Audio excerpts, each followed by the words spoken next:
আচ্ছা, মাছের ভর্তা আপনারা কারা কারা পছন্দ করেন? গতদিন মাছের তরকারি রান্না করার পর এক টুকরা মাছের পিস রয়ে গিয়েছিল। ভাবলাম কি করা যায়।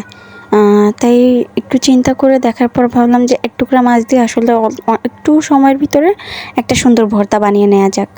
তাই সাথে ২টা টমেটোও কেটে নিলাম, কিছু কাঁচামরিচ, শুকনা মরিচ আর পেঁয়াজ কুচি ভাজা করে নিলাম। দেখুন তো কত সুন্দর লাগতেছে কালারটা। মাছ ভর্তা করতে একটাই প্রবলেম যে মাছের ভিতরে কাঁটাগুলো বেছে নিতে হয়। এজন্য মাঝে মাঝে মনে চাইলেও আমি মাছের ভর্তা কিন্তু করি না। যাই হোক, তারপর আপনারা যারা যারা পছন্দ করেন না অবশ্যই ট্রাই করে দেখবেন।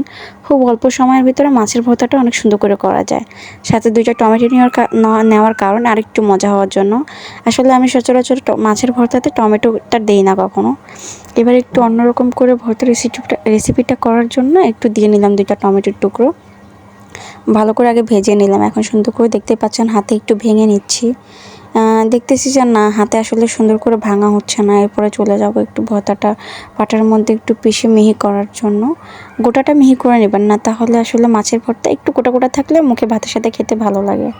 এই দেখুন অলরেডি সরিষার তেল দেওয়া হয়ে যেতে ভর্তাটা একদম রেডি হয়ে গেছে। আমার না আসলে হাতটা কেটে গিয়েছিল, যার কারণে ভালো করে হাতে মাখাতে পারছিলাম না। বেটে নেওয়া লাগছে হাতের ভর্তাটা। আল্লাহ হাফেজ।